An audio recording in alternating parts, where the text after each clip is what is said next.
Vous avez parlé de Fauci, on l'a vu Fauci effectivement recommandé. Mais dites-moi, je voudrais savoir à titre vraiment journalistique, il y a eu quand même beaucoup de choses à propos des Fauci Leaks, à propos des 3000 pages de mails de Fauci. Et on s'est aperçu, je ne vais pas rentrer dans le détail, qu'il y avait de sacrés conflits d'intérêts entre lui, entre un certain nombre de virologues et d'épidémiologues, entre les gens de Wuhan et compagnie. Et là, c'est pas du complotisme, ce sont des mails qu'on a pu lire et personne n'a dit que c'était des mails fabriqués et Fauci le premier. Donc, est-ce que ça, je ne sais pas si ça a joué, mais c'est quelque chose dont on parle assez peu en France et je voudrais savoir qu'il en est aux États-Unis. Alors, votre réponse, professeur Bréchot, et on avance sur l'immunité collective, si vous voulez. D'accord, mais c'est pas rien, ça. Je vous en prie. D'ailleurs, la réponse. Non, mais c'est effectivement également un bon point. Ça n'a pas... Enfin, les points que vous soulevez sont tout à fait vrais, enfin, ils sont discutés, mais ils n'ont pas pour l'instant, à mon avis, je prétends pas du tout refléter tous les États-Unis et tous les... Mais de ce que je vois, si vous voulez, ça n'influence pas réellement pour l'instant la campagne, parce que comme ça a été très bien dit, ceux qui sont contre et qui n'aiment pas du tout Fauci, ils ne l'aimaient pas déjà avant et ça ne change pas fondamentalement leur opinion.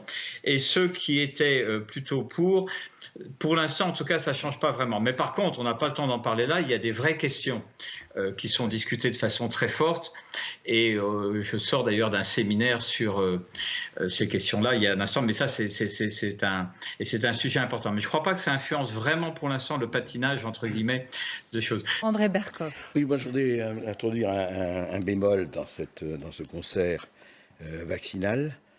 C'est que quand même, moi la question que je me suis posée, pourquoi le personnel soignant et beaucoup de personnels ne veulent pas se faire vacciner ? Je ne parle pas des gens qui ont peur, me disent oui, les autres un peu plous, qui ne connaissent pas ce qui se passe, etc. La vaccination c'est magnifique, le vaccin c'est formidable, 120%, magnifique, on sort de là, on est bien.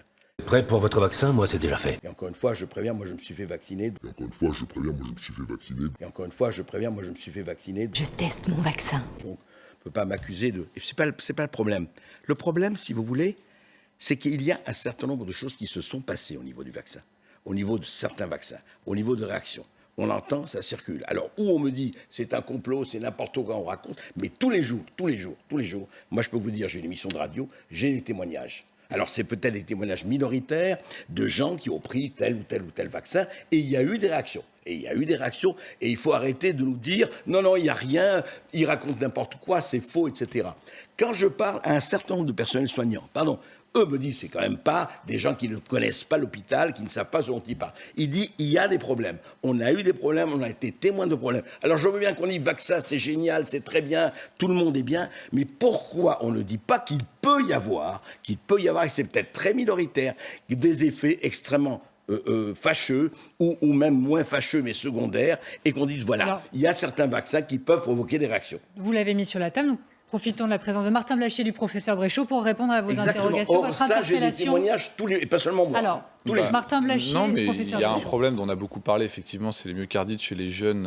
hommes, essentiellement, qui ont été rapportés en Israël et qui sont aussi rapportés dans les différents pays. On sait que c'est assez rare, c'est 0,0005%. Et que il n'y a pas eu que ça. Des myocardites qui durent quelques jours et pour l'instant, il n'y a eu aucune issue fatale. On en a parlé.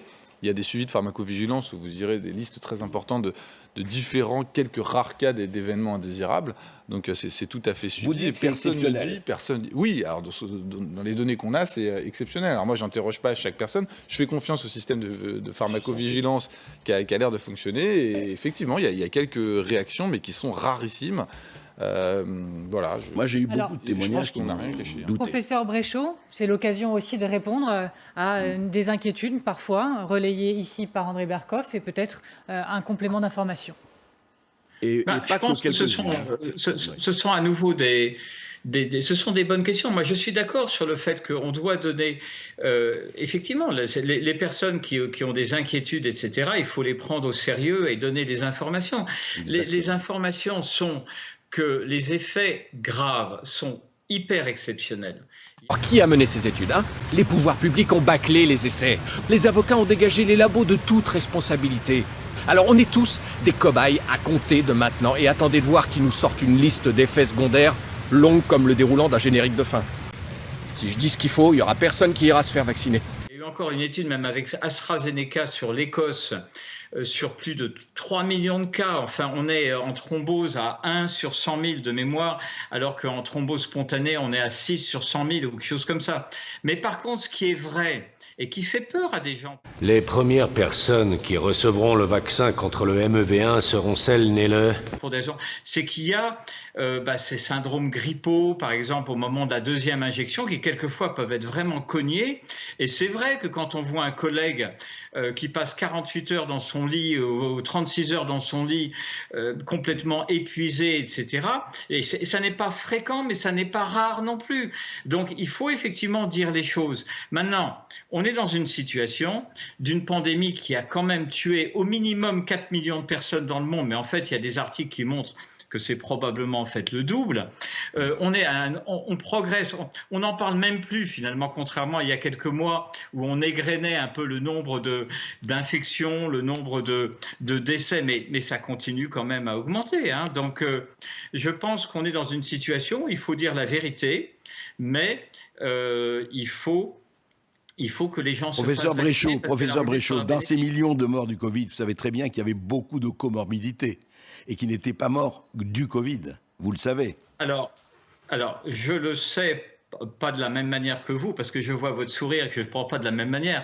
Mais non, je pense qu'il y avait des comorbidités, mais il faut dépendre de ce qu'on appelle la comorbidité. Par exemple, vous avez un patient qui a un diabète de type 2. Ils sont beaucoup plus sensibles au Covid-19, d'accord ? Ces personnes, malheureusement, quelques-uns, enfin pas mal, vont décéder, d'accord ? Oui. Quand on va répertorier les certificats, c'est vrai qu'on va dire ces personnes avaient une comorbidité. Mais attendez, on a le droit d'avoir un diabète de type 2 qui est une maladie très fréquente et d'être bien soigné et de ne pas avoir Covid-19. Donc je crois qu'il faut se méfier, si vous voulez, sur les comorbidités. Vous avez raison sur le fait de dire... Mais on les a classés morts du Covid.